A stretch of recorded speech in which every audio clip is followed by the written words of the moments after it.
prefer paper or just want to say hello, visit our welcome booth. It's out the sanctuary doors and to our left. We'd love to meet you and give you a free gift. Good morning. Everybody have a good morning so far? All right, let's hear you say good morning again then.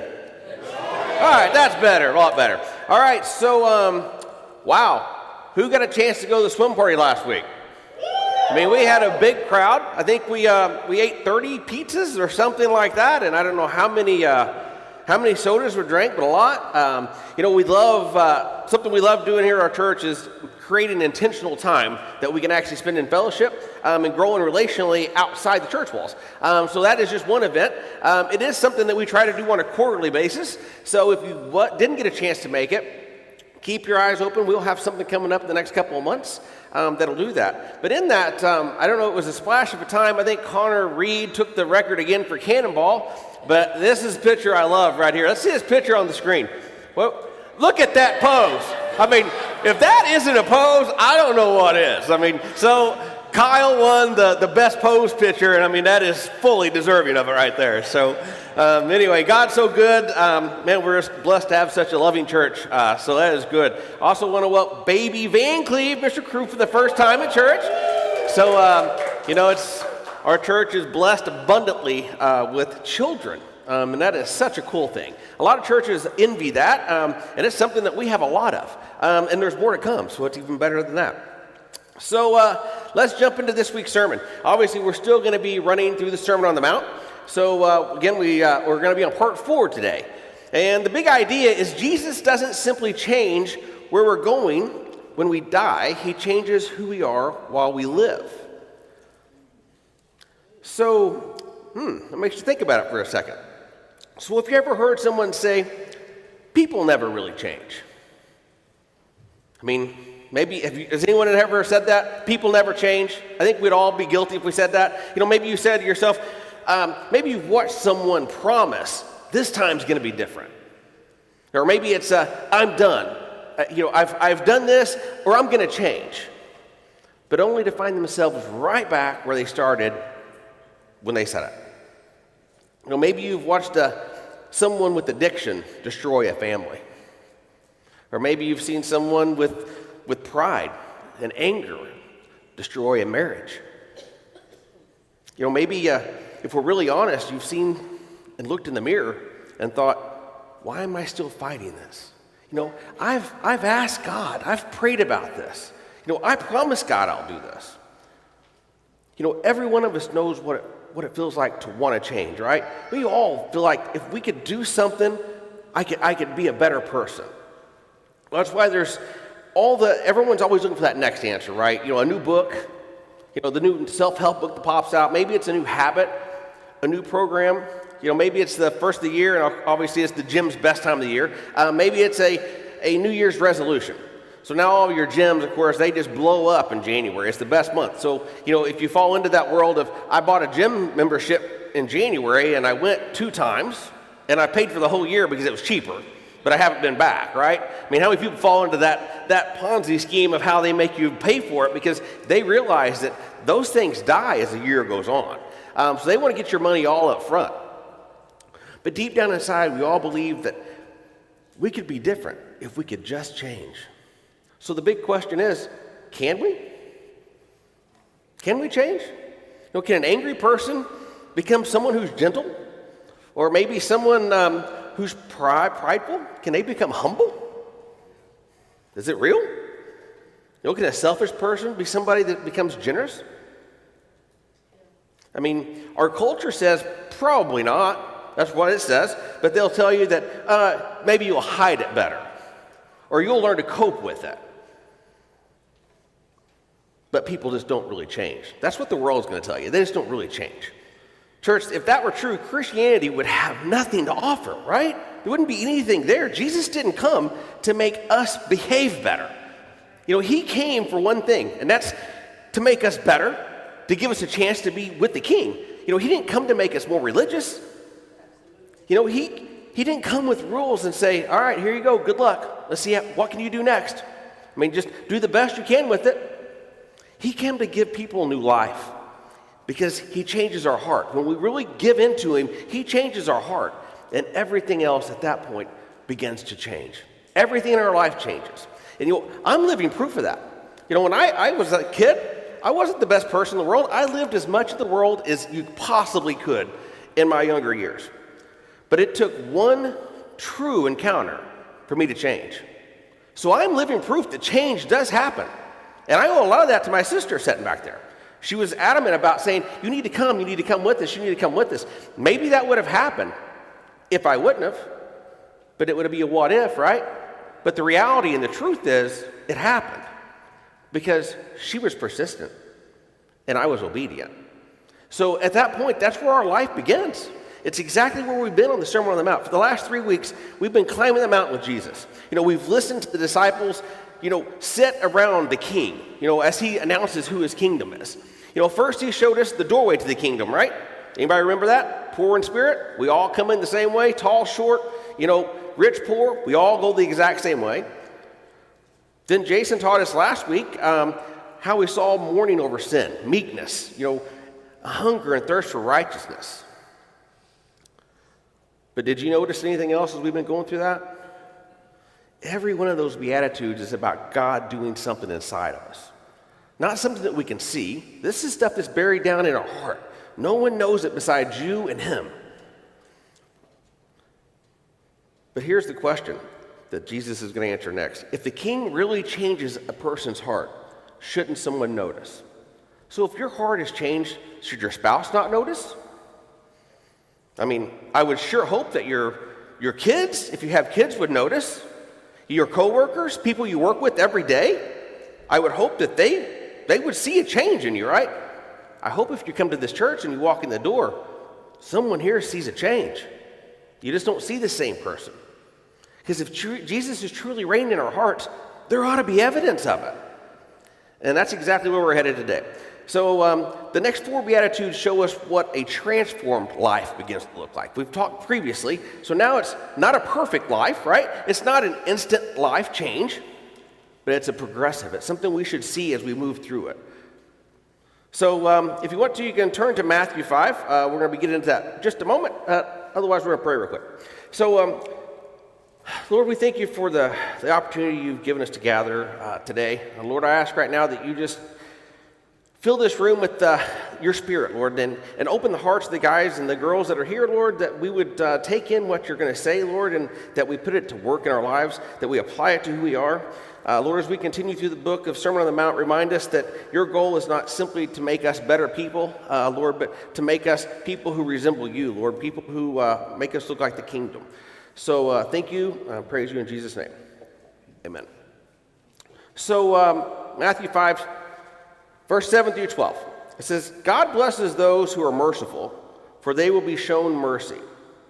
God blesses those hearts that are pure, for they will see God. God blesses those who work for peace, for they will be called the children of God. God blesses those who are persecuted for doing right, for the kingdom of heaven is theirs. God blesses you when people mock you and persecute you and lie about you and say all sorts of evil things against you because you are my followers. Be happy about it. Be very glad, for a great reward awaits you in heaven. And remember, the ancient prophets were persecuted in the same way. So, as I studied this passage for the week, one thought kept coming back to me repetitively. Those aren't commandments. Those are things that we're not forced to obey, right? These are characteristics that begin when people start truly meeting Jesus. It's something that should come automatically. Jesus doesn't say, go become merciful so I'll accept you. What's he say? He says, blessed are those who are merciful.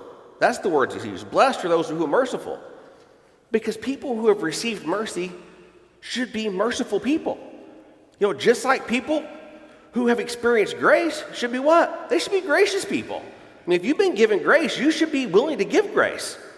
People who have been forgiven a lot or a little, we should know how to forgive. That shouldn't be something that we have to be taught. That should be something that just comes with us. The Beatitudes aren't a checklist for us to say, oh, I'm doing this, I'm doing that. I like to see it like a family portrait. As we move into those things, it sort of starts making a picture of what we should look like. It's like Jesus' family, because we should be seeing resemblances of him when you see that picture. So when I see you, I should be able to see pieces of this all the time as we were starting to resemble more and more of him. And it's not because we're trying to earn God's love. It's because we've already received it. It's already there. His love is here if we just have to accept it. So that brings us to the first piece of evidence that Jesus is changing our hearts. So point one, changed hearts show mercy. So there's something fascinating about the order Jesus uses this in. He could have started anywhere, obviously. He could have begun with purity. He could have begun with prosecution, but instead he started with mercy. Think there's a reason why he started with mercy? I think there's a purpose for it. Because once you've really experienced mercy with God, you can't never look at people the same way. How can we receive that and then turn around and look at people like that? Mercy is one of those words that we use all the time in church, but we don't define it very well most of the time. So, Jeff's teaching a class on grace. So, grace is receiving what we don't deserve, right? What's mercy? Mercy is not receiving what we deserve. So it's a flip opposite. It comes something we need. Every one of us deserves judgment, right? Everyone deserve it. Every one of us deserve condemnation, but we don't have it because Jesus loves us. He gave us his son. That's mercy. By him taking the spot, that's mercy for us. And Jesus says people who experience that kind of mercy become people who extend that kind of mercy. So notice he didn't say they occasionally give that type of mercy. He says they extend that time. So people who understand the depth of God's grace begins to see that same grace as it enters into others, right? So one of the greatest illustrations of this is in one of Jesus' parables. And it's a servant who owes his master more money than he could ever pay back in a lifetime. So imagine, I'm going to say a lot of people in this room are probably in debt, maybe $1, maybe a lot of dollars. But this story goes on to say, as he goes through this, he just simply is forgiven all of his debt. And he says, you owe me nothing. So that's extension, right? That's a good thing. If someone walked in that door back there and he walked in and said, all right, everyone, I want you to raise your hand if you wouldn't accept a gift if someone says, I'm going to make you debt-free before you walk out of this building. How many people would raise their hand and say, I'm not taking it? Yeah, I didn't really figure anyone in here would say, yeah, I don't want to be debt-free. I hope you are debt-free. If not, work towards it. There's a freedom in being debt-free. But in that world, that's exactly what happened. Most of us would be very gracious. We'd be really happy if someone said, I'm going to take all your debt away from you. And that's exactly what happened to this guy. So I'm assuming he probably walked out really happy, excited. But what happens? What's the next part of the story?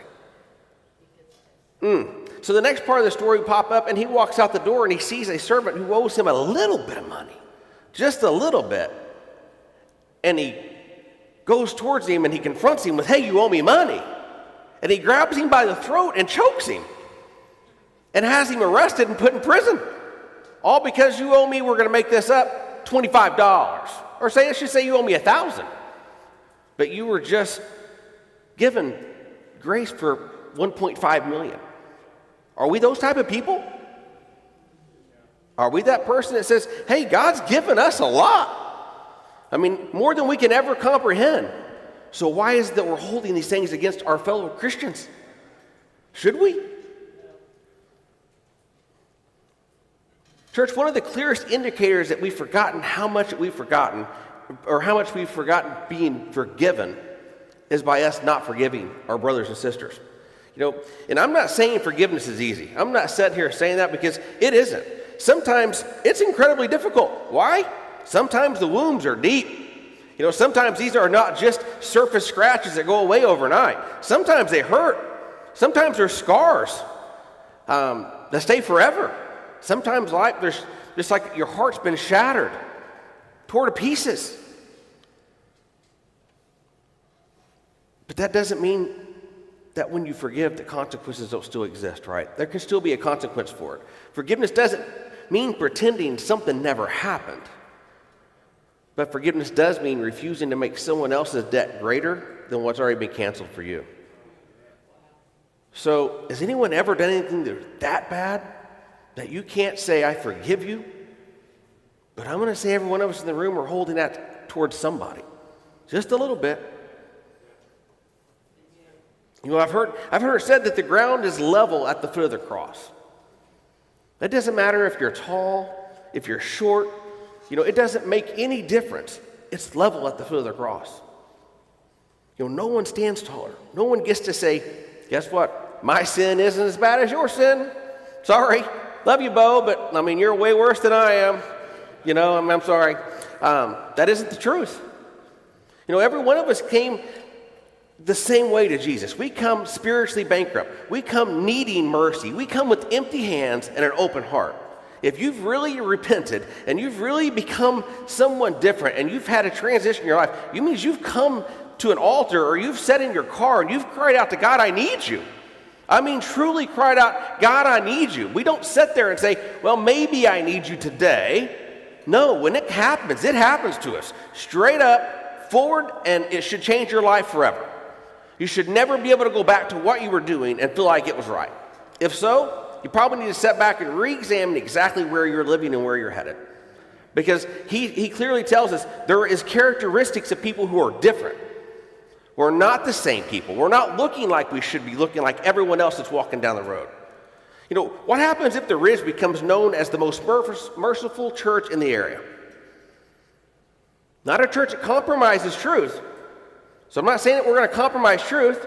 Not a church that ignores sin, but a church where broken people are welcomed in. You know, where prodigals are allowed back in. You know, you'll see on our screens, we say, welcome home. If we truly lived that fully in our life, if our church body as a whole followed that, what do you think that would do throughout Southern Illinois? I mean, I think we do a pretty good job at it, but I think we're a long ways from what we could do. And that's a hard truth to hear. You know, as one of the guys that's helping lead this church, that's a hard thing to step behind her and say, we can do better. But we can. There's still people that need us, and we're not reaching out to them, right? How many times you stood in line at Dairy Queen and heard someone say a filthy word and not saying nothing? I mean, how many of us are going to go home and turn on something that we shouldn't watch on TV? But we're going to because I have nothing else to do and it's hot outside. You know? Can you imagine what that would look like? What would happen in your marriage if mercy become the first thing instead of keeping score? You know, I don't keep score very well, so I don't play that game very well, but some people do. Some people are scorekeepers. It's like, oh, well, you went and done that, so now I'm going to go do this. Guys, that's not what it is. That's not what mercy looks like. What would happen in our community if Christians become known more for mercy than criticism? I mean, how many times we walk around and we hear people saying, well, I don't know what this is what they're doing at that church. I heard that they said this. Oh, or, you know, they believe that. We're one church, right? I don't know in the Bible if you can find where he says church A, B, C, D, right? We are his church. We are the bride of Christ, all of us in this room. If you're a true believer, you're a bride of Christ. So we're together. You know, Connor and I had a meeting last week talking to a local pastor about becoming more united in our community with churches. It's like, why can't we do more together? Because we can go further together than we can apart. You know, I mean, if you put 200 people in this room and you put 200 people in their room and we bring 400 people together, which one's more powerful? So 400 of us, right? So why can't we do more together? That doesn't mean we have to see eye to eye on everything that happens in life, but we should be able to see something. I sure shouldn't be trying to knock them off one by one by saying, hey, you know what? If we can knock them down, maybe that person will come to our church. You know, there are clear conversations we had. No one's in this to try to steal a person. I mean, we've made church a business, and that is just not what the Bible teaches us. I mean, we've made it the more I can get, the better I am. You know what? I'm here to tell you, a smaller church is easier to manage than a bigger church. So why would you want to say, I want to add more to the plate, add more to the plate? That isn't the case. That's not what this is all about. This is about a church who loves Jesus, who wants to help our community so my kids, my grandkids, my great-grandkids can grow up in a better place and not grow up in a town that maybe doesn't want to reward people for being who they would really be if we followed Jesus as our true Lord. So mercy isn't the only evidence Jesus moves from how he treats other people. So point number 2, changed hearts pursue purity. So Jesus says, blessed are those who are pure in heart. Now when we hear that word pure, most of us immediately think morally. And I mean, obviously that's certainly included in this comment, but Jesus means more than that. You know, the religious leaders back in those days were obsessed with cleanliness. And man, I don't want to say that I'm a religious person, but boy, these next 5 or 6 lines really make me look bad. So in that world, they had rules about washing your hands, right? Just simply washing your hands. They had rules about cups. They had rules about keeping dishes clean and how you cleaned your dishes. And my kids know I'm a little OCD, so I look at it like this. If you want to use a cup, use it, but wash it. Or put it in the dishwasher. I don't want to see it sitting on your cable when I walk in. Clean it, it's easy. Just do it. So they also had rules about ceremonies. Everything focused on what people could see. So think about that. It's what people could see. But Jesus already began exposing the problem. And the problem wasn't dirty hands. It wasn't anything about their dirty dishes. It was about the filth in their life and their hearts. You know, later in ministry, Jesus says in Matthew 15, 8 through 9, if you want to see there, but these people honor me with their lips, but their hearts are far from me. Did you hear that? People honor me with their lips, but their hearts are far from me. So it is possible to look spiritual on the outside. He's telling us here it's very possible. But at the same time, you're far from God on the inside. So blessed are those who are pure in heart. You know, he doesn't say, bless your heart. You know, how many times we say, oh, bless your heart? I mean, really, what are you saying when you say that? In your mind? I mean, I'm not going to speak it out loud, but in reality, we're not saying bless your heart. But we say it. The word pure carries the idea of being unmixed, undivided, a single purpose. So imagine refining gold. It takes immense heat to refine gold, right? You just heat gold, you just keep heating it up, and then you start moving those impurities out of it. I know there's some powders and stuff they drop in there to bring stuff out, but in general, it's the heat that makes that happen. That's what God's doing in us. He removes our divided loyalties. He exposes our idols that we have that just creep around in our lives. He's burning away the pride. He teaches us that to love him with an undivided heart. So every one of us are tempted to have competing loves. I mean, it just comes with who we are. It comes with being a human. It comes with just being alive as a human. But we want Jesus, but we also want our comfort. Right? We want Jesus, but I also want control. We want Jesus, but I also want to be successful. Right? I want Jesus, but I also want approval. I want the likes on my Facebook. I want the whatever it is on Instagrams and Snapchat and Reels and whatever else we're playing in this day and age, and maybe a new one before we leave here today for all we know. But we all want approval. It's one of the biggest things we do is we compare ourselves to what our neighbor has, what our best friend has, maybe what our enemy has. It's like, how are they getting so many people to like that? Because that wasn't even that good. Mine was better. I mean, I know no one in here has that problem. I'm just certain of it. We want Jesus in our own agenda. Not anyone else's idea, it's mine. But Jesus doesn't want to share the throne. He wants our heart fully. He doesn't want to share it with no one. He says, I want you to belong to me. So Augustine famously wrote, our hearts are restless until they find the rest in you. That's exactly what Jesus is describing. A heart that has finally found its greatest treasure in Christ is exactly where you want to be. If you can get there, that's exactly where you want to be. So let me show you what I mean here. So I have a couple jars here. So I was going to get real creative, and I got scared, so I didn't do it because I can make a mess pretty easy. So I was going to use food coloring to make it really neat, and I thought I'll have it all over me and all over this. So I got 2 jars here, right? Which one can you see through? The one on the right? Yeah, see, the one with the white lid, so pure. So, right, you can see through it, but it's just water. But this one, it's water too. It's the same thing. There's nothing different. So what's the difference in these two? One's dirty. Yeah. It's sin. This is who we are. When we're in Jesus, we're clear. But what we do is we let sin, maybe our pride, sort of get shook up in us a little bit. Maybe it's a little bit of envy, maybe a little bit of self-control. Next thing you know, we're clouded. We're not clear no more. You can't see through us. Is this a picture of Jesus? Or is this a picture of Jesus? Which one is he? Where's your heart? Where's your life? Where are you standing? Can I ask you a personal question? Is there anything that's competing for first place in your heart? And I'm not saying something necessarily sinful.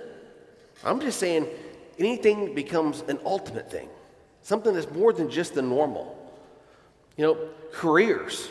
Maybe that's become your important thing. Maybe it's your family. I mean, it can be ministry. Maybe ministry's become your target. Maybe it's money. Success? None of us want success in here. None of us in here want success. You know, maybe it's sports. You know, Rick Pirtle was supposed to be speaking here today, and you know, he had to cancel until next month just due to some conflicts we had come up this weekend. So, looking at that, I'm going to tell a story about him. So, and I did warn him that I was going to tell this story, so you see him, you can tell him.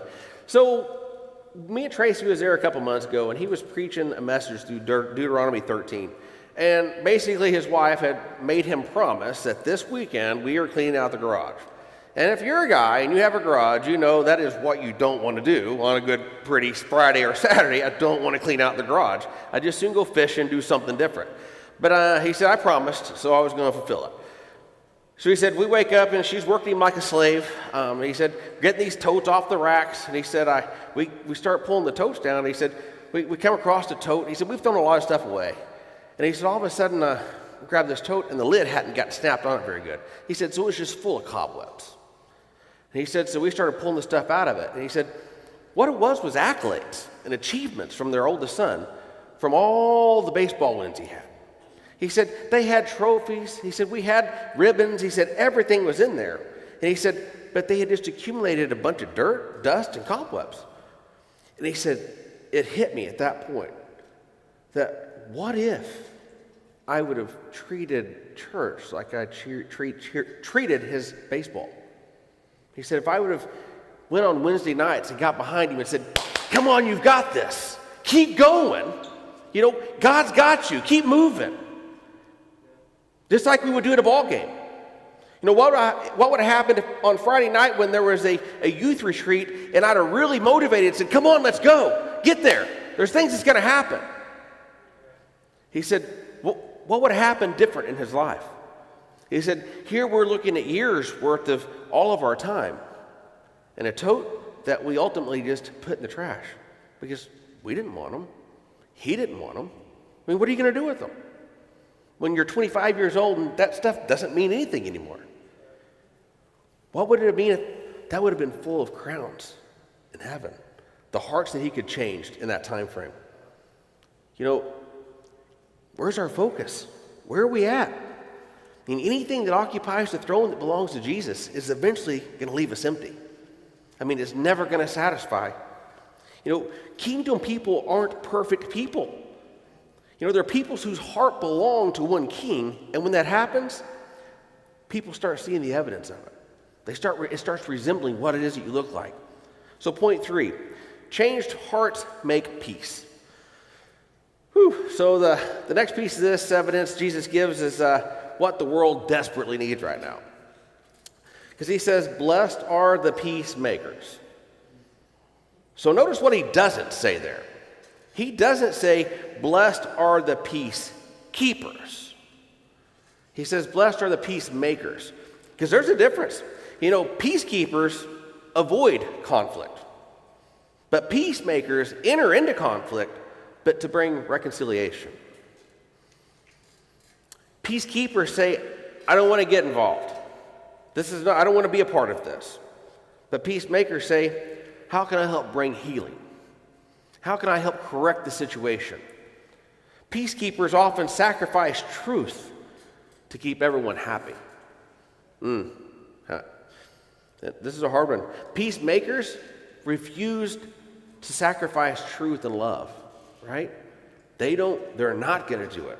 They speak the truth. But when they speak truth, they speak it in love. That's what peacemakers do. So let me be clear. The biblical peace is not pretending nothing happened. Biblical peace isn't avoiding that hard conversation. Those conversations aren't fun. If you've never had one, they're not fun conversations to have. I promise. I've been there. I've done it. But they're necessary. It isn't sacrificing truth for comfort. Because a lot of times what we do is we'll just prance around the situation because I don't want to hurt your feelings. I don't want the next church hurt to happen here. It's like they're important to keep in our church. But in reality, if we're walking around and there's sin, Jesus confronted it, did he not?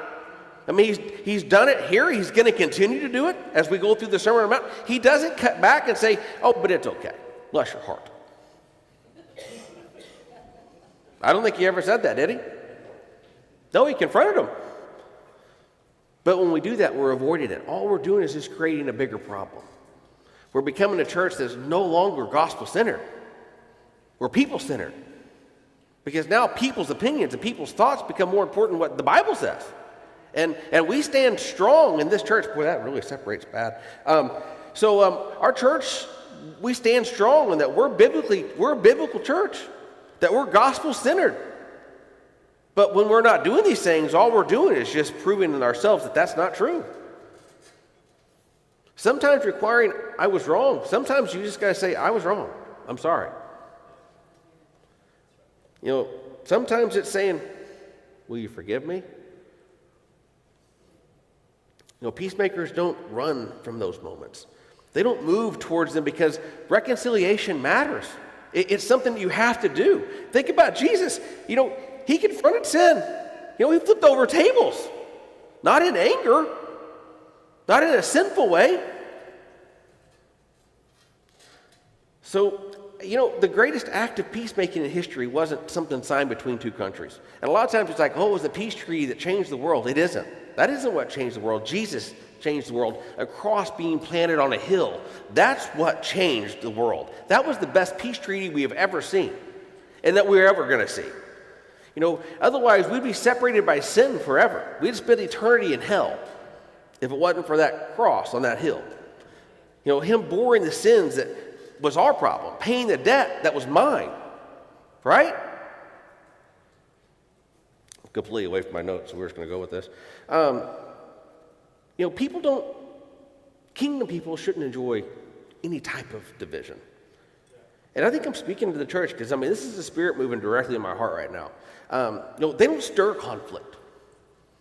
We don't agitate people just to see if I can get a rise out of them, or because you don't see it my way. Now we have a problem. So now I'm just going to agitate you because you're not doing it the way I think you should do it.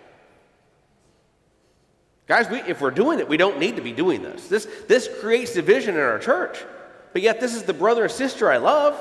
They're the person that calls me at 2 o'clock in the morning. I'm going to go help them. If there's a need, I'm going to go. But yet I'm going to cut them just as soon as they don't agree with me. Because I'm perfect. And I know my way is the right way. We don't need to be that people. We don't want to fuel arguments. Churches have a reputation, and unfortunately, it's not always a good reputation. Churches sometimes, they become known more for splitting than they do for healing. Guys, we're the bride of Christ. How is this happening to us? How can we say we're a bride of Christ, yet turn around and help split the church? That's the two things can't go together. No one should ever describe the Ridge, right? Hopefully when they describe the Ridge, it's not this, as a place where community broken relationships happen there, right? Hopefully that's where people go when they have a broken relationship. You know, if there's any place where people should be and go to experience grace, it should be here. When they walk in these doors, there should be grace. You know, we've experienced the greatest reconciliation anyone could ever experience in our lives. We've been reconciled with God, the one person who can give us true freedom. You know, a son back in the days of the Bible, a son represented the characteristic of his father. Now, people looked at a son and expected to see a father's likeness. Now, I think that probably does matter in the fact that maybe they had brown hair and they had blue eyes. I mean, I think those characteristics probably does matter too. But what they were meaning there is the son represented the characteristics of their father. So you should be able to see who they are by the characteristics of their father. So they should see the father's likeness when they see them. Jesus says when you become a peacemaker, people begin seeing a family resemblance. Not because you've earned a place in God's family, but it's because your life starts representing what the Father is. So when I start seeing him come out of you, then I can start seeing a likeness. So is there someone you've been avoiding? I mean, do you have a black sheep in your life? It's like, I don't really care about that person. Is there anyone that you're refusing to forgive? Maybe they've done something hard towards you. And again, maybe it was something simple. They just don't agree with me. So it's like I'm not going to talk to them anymore. Someone you've written off. Maybe today the Holy Spirit's prompting you to take that first step. Reach out with a phone call. Stop by when you drive by. I mean, if it needs to send a text message, send a text message. Do something. Reach out. Start that road of reconciliation. And not because it's easy, it's because they deserve it. The Bible tells us to do it. Kingdom people don't wait for everyone else to make things right. They move towards peace. If there's an ought between me and you, I should be trying to figure out how do we settle this? Maybe at the end of the day, I've forgiven you and you haven't forgiven me. I can't fix that. But my heart needs to be at peace in the fact that I've truly forgiven you. So changed heart, point number 4. Changed hearts are stand firm. So Jesus ends the Beatitudes with a surprise. He says, blessed are those who are persecuted because of righteousness. And that almost seems backwards to what we would expect him to say. I mean, why would he say it that way? Why would he say, blessed are those who are persecuted because of righteousness? Why is it because blessed are those who are successful? Or blessed are those who are admired? Yeah, blessed are those who are respected. But instead, he says, blessed are those who are persecuted. Because the more our life resembles Jesus, guess what? The more people are going to be drawn to us. But sadly, the more that we do that as well, there's going to be people that's going to reject him. Notice what he doesn't say. He doesn't say, blessed are you when people dislike you because you're rude. Or he doesn't say, blessed are you because you won every online argument. I proved my point. I chatted back and forth until they seen it my way. I won that argument. I don't think he's seen that. You feel good about it. But the other 25,000 people that read it, that's probably not seeing Jesus in you. Right? But in my heart, I won that battle. He doesn't say, blessed are you because you're difficult to get along with. He says, because you're righteousness. Blessed because of righteousness. Because your life reflects mine. When you're in him, your life reflects him. That's when you get that. Church, the world has never had a problem with Jesus who stayed inside the church walls. If he comes and he stays in here, no one has a problem with it. What they have a problem with is Christians who walk out of the church doors and live like Jesus. That's where the world has a problem with it. Well, people don't mind kindness until it points them to truth. When you start calling me out of your kindness, it hurts. Jesus doesn't try, to discourage his disciples here. He's preparing them. He's saying, if you follow me, don't be surprised if life is hard. You know, some of us went to a retreat this weekend, and that was a conversation piece we had, is sometimes we have to heal. Sometimes it's not always easy. Being a Christian doesn't mean you're going to have an easy life. Sometimes it means you battle some battles. But what we have to realize is he's going to be there every step of the way. And when it gets so bad that you think you can't make it, if you will trust in him and you will be faithful to him and you will obey him, he's going to carry it. And you won't even know you're being carried. That's the God that we serve. That is our God. He's a God who will carry you through the fire if you're willing to listen and obey. He's faithful, guys. He always has been and he always will be. So think about the disciples sitting there listening. And then eventually every one of them suffer because they followed Christ. Yet not one of them said, it wasn't worth it. Why? Why do you think they said that? It's because they found the true king. They found the one that mattered. So looking back over everything Jesus has described, so he's described mercy. He's described pure. He's peaceful. He's been a peacemaker, faithful under pressure. I mean, who does that sound like? Does that sound like me? Does it sound like you? It's a resemblance of Jesus. He's the one that's been perfectly pure. So the first Beatitudes are a part of to portray who the king before they become a description of his people. So if the band would come on up. You know, before we start playing today, you know, my heart's saying it's time to be done. So don't leave here just asking, where am I failing? What have I done wrong? Ask a better question. Ask, where is Jesus making me more like himself?